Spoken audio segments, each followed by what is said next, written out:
भोपाल शहर में पिछले 7 दिनों से जो बीचों बीच मैनिट कैंपस है उसमें एक बाघ प्रवेश कर गया है। इसकी वजह से कैंपस में जो छात्र रह रहे हैं उनमें थोड़ा दहशत का माहौल है। उसके बाद से वन विभाग की टीम लगातार वहां पर निगरानी कर रही है और इन तमाम मुद्दों पर बात करने के लिए हमारे साथ भोपाल के डीएफओ आलोक पाठक जी हैं।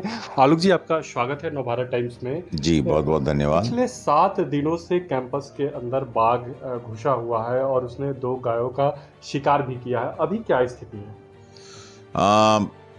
यह बात सत्य है कि बाघ वहाँ है मैनेट में और उसने 2 गायों का शिकार भी किया है। 2 या 3 गायों को इंजूर भी किया था उसने। और ये सब अडल्ट टाइगर है। T1234 इसका नंबर है, आइडेंटिफिकेशन। ये हमारे जो कैमरा ट्रैप है उससे ये इसकी इतनी शिनाख्त हुई है। जहाँ तक दहशत का आप बात करें तो ऐसी कोई दहशत वहाँ पे नहीं है। सभी उनके सुचारू रूप से कार्यक्रम लोगों के चल रहे हैं। मैनेट प्रबंधन को भी हमने यह बोला हुआ है कि आप अपना क्लासेस को रूटीन चला सकते हैं, उसमें कोई दिक्कत नहीं है। लेकिन बाघ की खबर से जो वहाँ पे स्टूडेंट्स रह रहे हैं कैंपस में, उनके पेरेंट्स काफ़ी पैनिक हैं, क्योंकि जिस दिन पहली बार बाघ को देखा गया था उस दिन भी छात्र अपनी बाइक छोड़कर वहाँ से भाग गए। दरअसल वो जो क्षेत्र जहाँ से वो बाघ के उसमें छोड़ के गए थे बाइक को, वो बड़ा ही सेक्लूडेड प्लेस है। जंगल है चारों तरफ, काफ़ी अच्छा जंगल है। तो उसमें पता नहीं किन गतिविधियों के कारण वो वहाँ गए थे और वो टाइगर से उनका सामना हुआ। रहा सवाल इसके बाद, ना तो किसी ने टाइगर को वहाँ देखा, ना वो रहवासी क्षेत्र में कहीं भी टाइगर का मूवमेंट है। और सभी लोग अपने हॉस्टल्स में या क्लासरूम में या घरों में सुरक्षित हैं। वहाँ पे बाघ का ही मूवमेंट उस एरिया में नहीं है, दूर एरिया में है। और हमारी समझाइश लगातार लोगों के साथ चल रही है। सभी को हमने काफ़ी इसमें उनको काउंसलिंग की है कि डरने की कोई बात नहीं है। बाघ आपके क्षेत्र में नहीं आएगा, वो अपने हिसाब से रहेगा, अपने आप चला जाएगा। और हमारा प्रयास भी है कि वो वहाँ से वापस लौट जाए। 5वें दिन आपके कैमरे में ट्रैप हुआ, इसके बाद से फिर दिखा क्या बाघ? जी, लगातार वो अब तो कैमरा ट्रैप हमारे जहाँ लगे हैं उसी एरिया में मूव कर रहा है।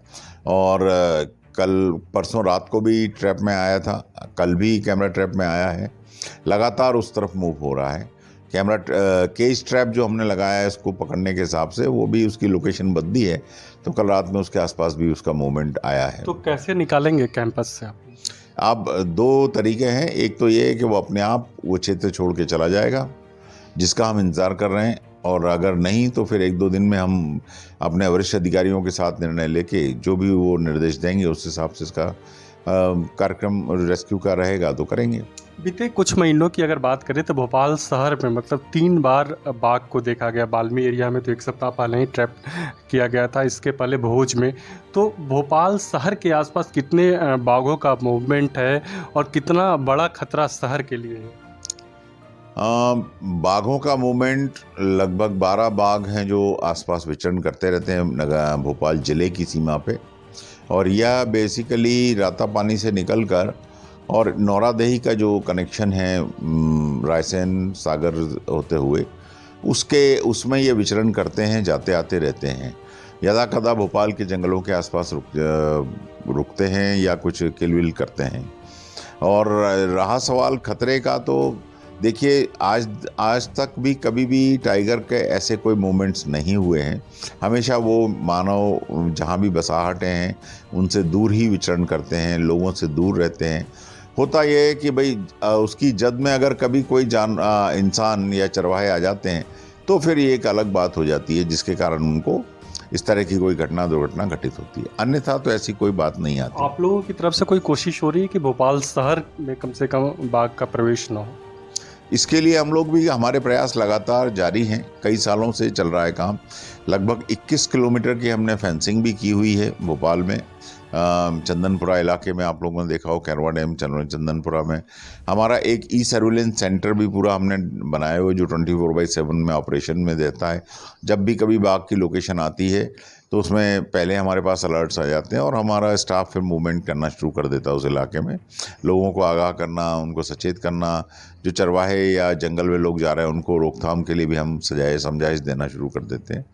तो इसलिए एक तो ये प्रयास रहता है। दूसरा ये कि यदि किसी की जानवर को किल किया है या उसको खाया है तो उसको हम पर्याप्त मुआवजा वन विभाग की तरफ से उसको दिया जाता है, और जिस कारण से उनको किसी भी प्रकार का ग्रामीणों में कोई असंतोष ना हो, इसका भी हम ध्यान रखते हैं। तो बिल्कुल जो बाघ है मैनिट कैंपस में उसको निकालने के प्रयास किए जा रहे हैं और वन विभाग की तरफ से तमाम इलाकों में लोगों को समझाइश दी जा रही है कि डरने की ज़रूरत नहीं है। भोपाल से नवभारत टाइम्स ऑनलाइन के लिए मुनेश्वर कुमार।